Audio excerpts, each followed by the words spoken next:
Brenley Cross had been awake for 19 hours when the man decided she needed to be taught a lesson. She didn't know that yet. She was standing at the nurse's station on the 4th floor of Mercy Regional, charting her last set of vitals before handoff, running on the dregs of a gas station coffee and the quiet satisfaction that comes from knowing you did your job right. Room 412, Mr. Elwood Danforth, 71 years old, admitted 6 days ago with a bowel obstruction that had quietly been trying to kill him, had finally turned a corner that morning. His blood pressure was stabilizing. He'd eaten half a cup of broth at noon without vomiting. Small victories. The kind that made the double shift feel worth something. Brenley was 31 years old, and she had the kind of face that people tended to underestimate. Wide, honest eyes, hair perpetually escaping from whatever she'd done to it that morning, a frame that looked slight inside the teal scrubs that had been through too many washes. She'd been a nurse for 7 years. She'd held hands through codes. She'd sat with people who were dying alone at 2 in the morning. She'd argued with attending physicians about medication errors and been right 4 times out of 5. She was not a person who needed to be taught anything by anyone in this building, least of all a man who had never spent a day of his life in a hospital except as a visitor. But he didn't know that, and that was the whole problem. His name was Garland Press. She learned it later, from his father's chart, from the security report, from the business card he eventually threw onto the counter like it was a grenade. He was in his mid-50s, the kind of solid that comes from money rather than effort, wearing a jacket that probably cost more than Brenley's car payment. He'd driven up from Charlotte 3 hours after his sister called him that morning to say their father's condition had changed. What the sister had actually said, Brenley found out later, was that Mr. Danforth had needed a medication adjustment. Expected. His numbers had dipped the night before. A physician had been notified, a change was made, and by morning he was already improving. This was medicine. This was how it worked. But Garland Press had not waited for a full explanation. He'd parked his SUV in the no-parking zone at the main entrance, walked through the lobby with the kind of stride that assumed every door would open for him, stepped into the elevator, and come up to the 4th floor already primed to find someone to blame. The charge nurse, Maggie Orr, had tried to intercept him. Maggie was good at that. Calm, experienced, the kind of person who could de-escalate a situation before it knew it was a situation. She'd offered to find the attending physician. She'd started explaining the medication change, the rationale, the current stable state of Mr. Danforth's condition. Garland Press had looked at her for approximately 4 seconds and then asked to speak to someone who actually knew what they were doing. Maggie had gotten Brenley.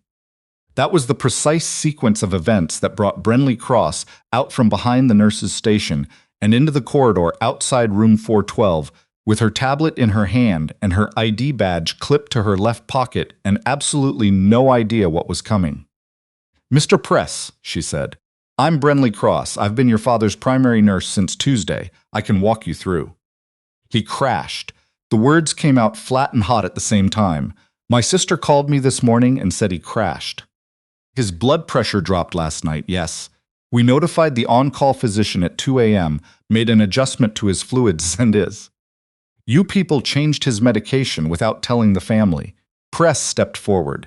Not a step toward her, exactly. A step that just happened to close the distance between them by about 18 inches, without calling anyone. Medical decisions don't require family approval when the patient is not in a position to. He's 71 years old. His voice had gone up half a register. Down the corridor, a patient's aide had stopped moving. 2 nurses near the supply room had gone still.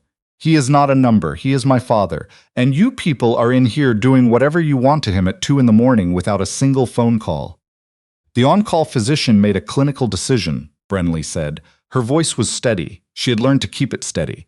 "I can get you a copy of the documentation. Your father is stable. He's improving. He ate this morning, which he wasn't able to do 2 days ago."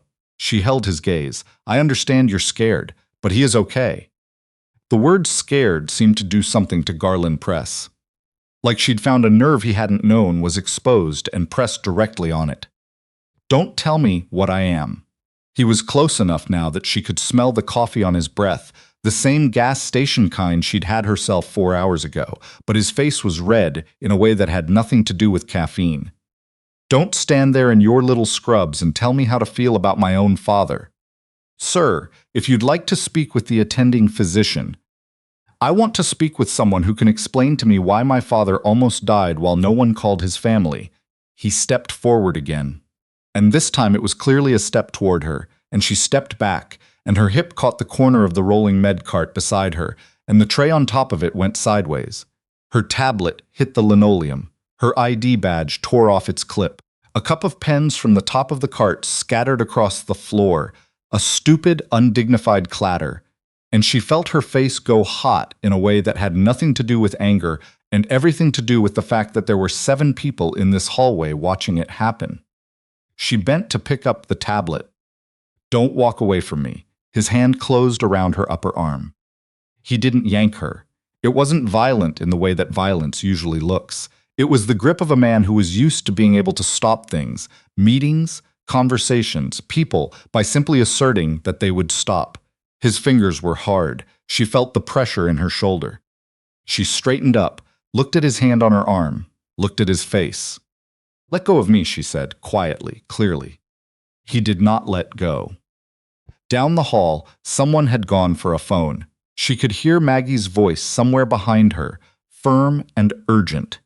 She could feel the stillness in the corridor, the particular stillness of people watching something they know is wrong and trying to calculate whether they're the one who's supposed to do something about it. You don't get to just walk away from this, Garland Press said. You people almost killed him and nobody is going to answer for it? Nobody? You're going to stand there and tell me he's fine. He is fine, she said it again, the same tone, the same volume, and your hand is on my arm. This is a hospital. His voice had cracked into something rawer, and it would have almost been pitiable if his fingers weren't still digging in. This is supposed to be where people come and get better. And you're standing here like I'm the problem. I drove 3 hours. My sister was sobbing on the phone, and you want to talk to me about documentation. She heard the elevator at the end of the hall. She wasn't looking at it. She was looking at Garland Press and the red-rimmed thing in his eyes that was starting to look less like anger and more like a man who had been genuinely terrified since 7 that morning and had no idea what to do with it except aim it at the nearest available target. She heard the elevator doors open. She heard the sound of nails on linoleum, a particular rhythm, 4 beats, measured and deliberate, like something that knew exactly where it was going. Garland Press heard it too. She watched his eyes move past her shoulder. His hand released her arm. Scout came first. He was a Belgian Malinois, 72 pounds, the color of a sand dune in the shade, and he moved with the contained energy of something that had been trained to understand the difference between what was a threat and what wasn't, and had clearly just made a determination. His ears were forward, his head was low, his gaze was locked, with the particular unblinking focus of his breed directly on Garland Press. He wasn't growling. That almost made it worse. A dog that growls is performing. A dog that goes silent and watches is deciding. The leash went taut.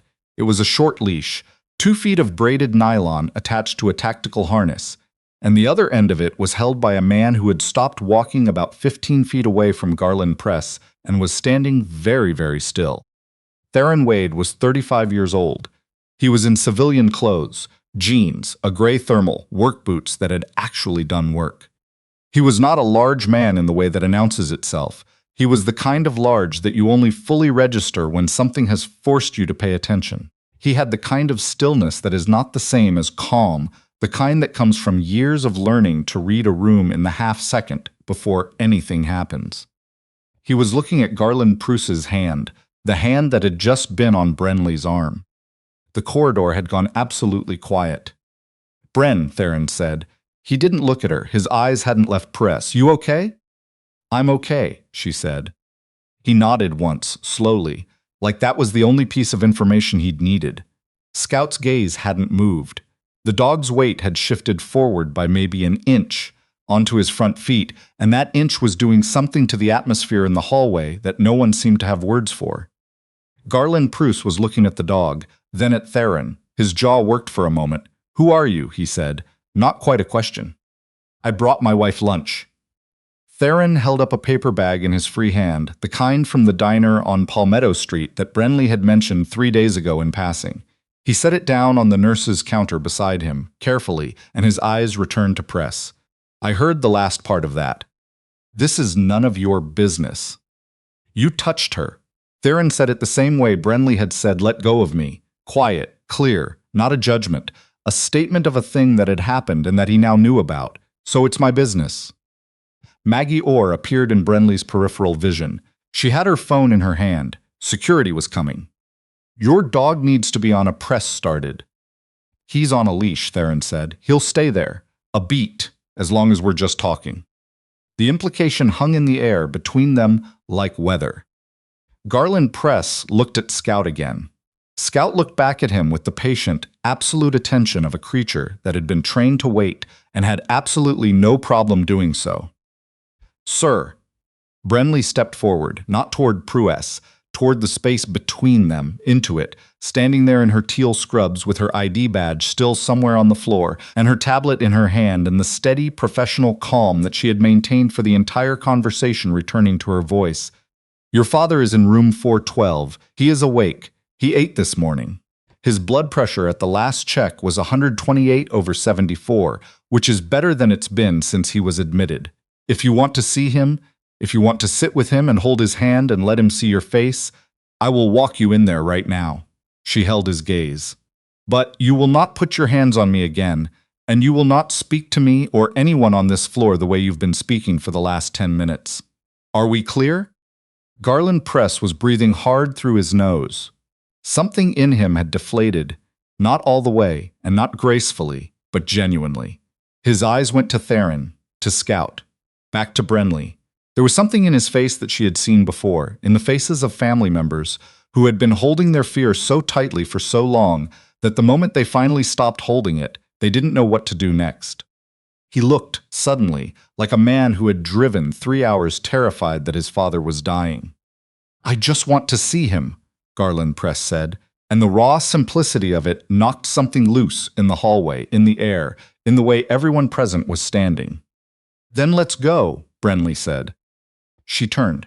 She walked to the door of room 412. She opened it. Garland Press followed her. Theron stood in the corridor for a long moment after the door closed. Scout sat, immediately and without being asked, on Theron's left foot, the way he did when he was signaling that he'd stood down, that the situation had resolved. Maggie Orr came over and picked Brenley's ID badge off the floor and set it on the counter. She looked at Theron. "You came to bring her lunch," Maggie said. "She mentioned the diner," he said. Maggie looked at the paper bag, at Scout, at the closed door of 412. "She didn't tell me she was married to." She stopped herself. "I don't actually know what I was going to say." "She usually doesn't lead with it," Theron said. He was looking at the closed door. His voice had changed. The stillness had softened into something more ordinary, something that fit the paper bag on the counter and the Thursday afternoon light coming through the hallway windows. "Neither do I." Inside room 412, Elwood Danforth was watching his son cry. He had the particular patience of a man who was old enough to know that sometimes the right thing to do was simply wait. He held Garland's hand, which was large and red and shaking slightly, and he looked at the nurse who was standing near the window giving them space, and he said, "She's been real good to me." Brenley looked up. "Talks to me at night," Mr. Danforth said. "When I can't sleep, just sits there for a while. Talks." He looked at his son. "You apologize to her." Garland Press wiped his face with his free hand. He didn't look at Brenley right away. He looked at his father's hand in his, at the IV line taped to the back of his father's wrist, at the monitor beside the bed, showing numbers that, for the first time that day, were good numbers. Then he looked at her. "I'm sorry," he said. "It came out rough. That was I shouldn't have."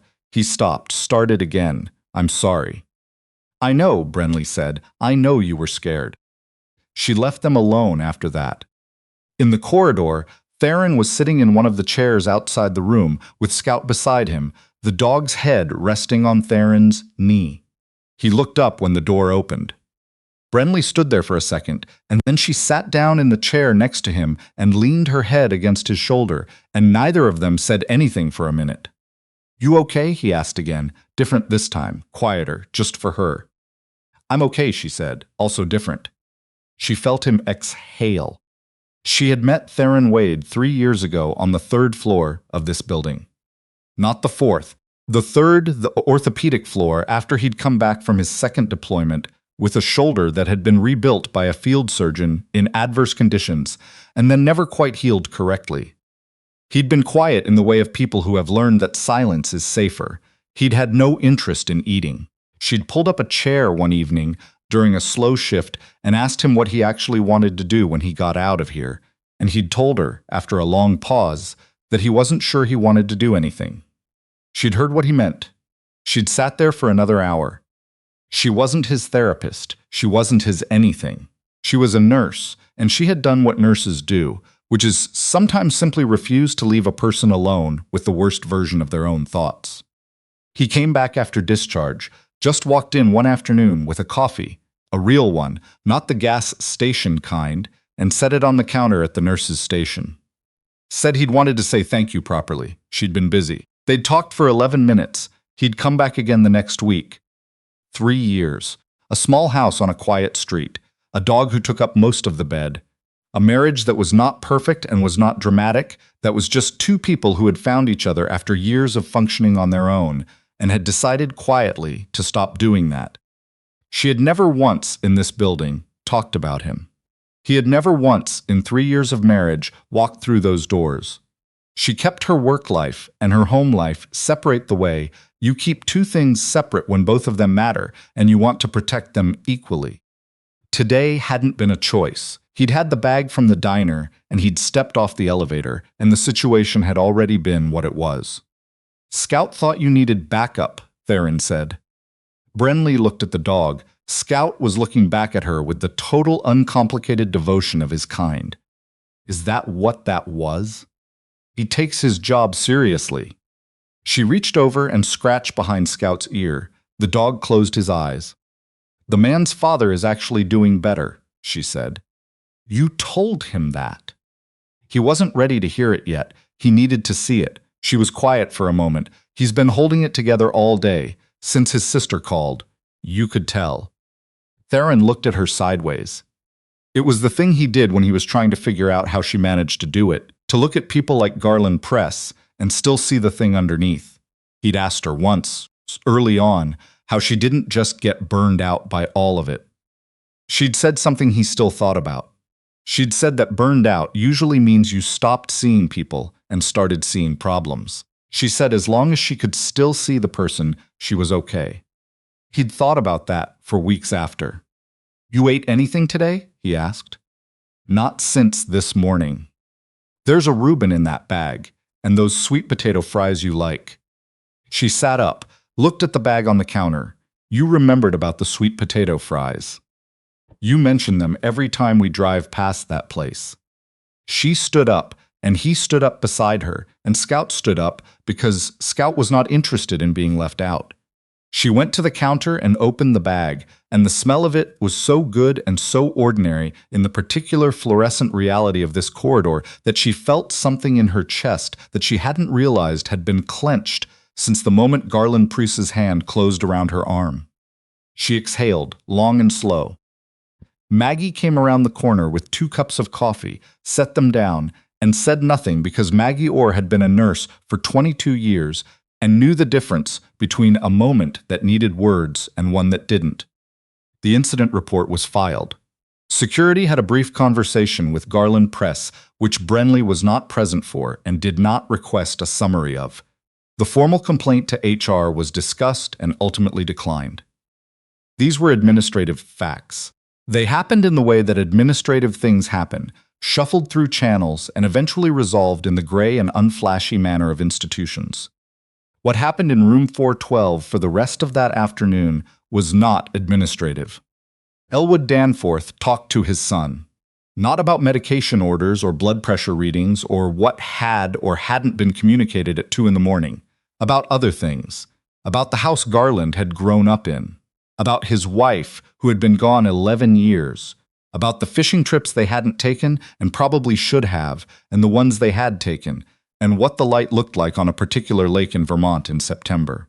Brenley brought in an extra chair. She checked in twice and was waved off twice by the son in a way that was not rude, but was simply a man who had stopped needing to be a problem.